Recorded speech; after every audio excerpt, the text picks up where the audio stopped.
Social মিডিয়াতে viral হওয়ার আশায় আজকাল বাবা মায়েরা শিশুদের নিয়ে মজার মজার ভিডিও তৈরি করেন। মজার ছলে এমন ভিডিও বানালেও এগুলো দীর্ঘমেয়াদে শিশুর ওপর অত্যন্ত নেতিবাচক প্রভাব ফেলতে পারে। মনোবিজ্ঞানীরা বলছেন, বাবা মায়ের এমন আচরণ এখন ক্রমবর্ধমান উদ্বেগে পরিণত হয়েছে। শিশুদের সামনে কখনোই বলা বা করা উচিত নয় এমন কিছু বিষয় তুলে ধরা হলো।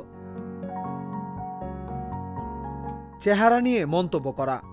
শিশুদের কিন্তু আত্মসম্মান বোধ আছে। অন্যদের সামনে সন্তানকে উদ্দেশ্য প্রণোদিতভাবে বিব্রত করা সবচেয়ে উদ্ভট কাজ। আপনি যদি চান আপনার সন্তানেরা স্মার্ট, স্বাস্থ্যবান হোক, নিজেকে নিয়ে সন্তুষ্ট থাকুক, তাহলে তাকে পুষ্টিকর খাবার দিন, নিয়মিত শরীর চর্চা করান। অন্যের সম্পর্কে খারাপ কথা বলা। আপনি যখন শিশুদের সামনে অন্যের সম্পর্কে খারাপ কথা বলেন বা তাদের সামনে অন্যদের নিয়ে নেতিবাচক গসিপ করেন, তখন শিশুর সামনে ভালো দৃষ্টান্ত তুলে ধরছেন না।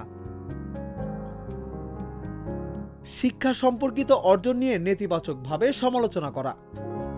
স্কুলের পরীক্ষায় খারাপ করেছে বলে তাকে কখনোই তোমাকে নিয়ে আমি খুব হতাশ এ ধরনের কথা বলবেন না। শিশুকে এমন কথা বলা খুবই বিপজ্জনক, কারণ এতে তার আত্মবিশ্বাস নষ্ট হয়ে যেতে পারে।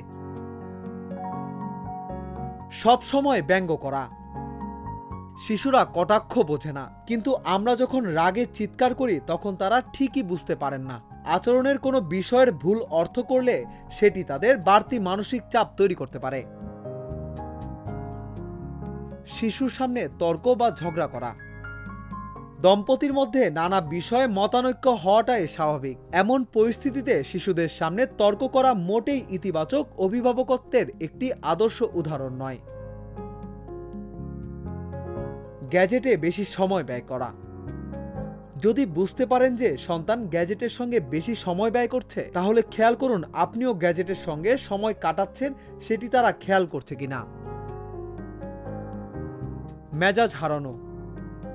রাগ মানুষের স্বাভাবিক আবেগ, কিন্তু আপনি যখন আপনার শিশুর সামনে রাগ প্রকাশ করেন সেটি তার জন্য নেতিবাচক হতে পারে। প্রতিবার আপনি মেজাজ হারাবেন আর তার মনে ভীতি তৈরি করবেন, তখন সে আপনার কাছে যেতে ভয় পাবে। সুবিধা বঞ্চিতদের সঙ্গে খারাপ আচরণ করা। বাবা মা সন্তানদের রোল মডেল। আপনি কিভাবে আচরণ করেন সেটি তারা খুব গভীরভাবে খেয়াল করে। এটি সরাসরি তাদের প্রভাবিত করে। এর জন্য তারা উপহাসের শিকার হতে পারে। ইতিবাচক প্যারেন্টিং হলো সদয়, শান্ত এবং বন্ধুত্বপূর্ণ সম্পর্কের মাধ্যমে শিশুকে শিক্ষিত করে তোলা। তুলনা করা। শিক্ষা, খেলাধুলা বা অন্যান্য পাঠ্যক্রম বহির্ভূত কর্মকাণ্ডে আমরা প্রায়ই শিশুদের অন্য শিশুর সঙ্গে তুলনা করি। বাবা মায়েরা ভুলে যান তাদের উচ্চ প্রত্যাশা শিশুদের ওপর চাপ সৃষ্টি করতে পারে, বরং তাদের ছোট অর্জনেও প্রশংসা করার চেষ্টা করুন। ধূমপান বা মদ্যপান করা। শিশুদের সামনে ধূমপান বা মদ্যপান থেকে বিরত থাকতে হবে, কারণ তারা অল্প বয়সে গোপনে এ ধরনের অভ্যাস পরীক্ষা করার চেষ্টা করবে।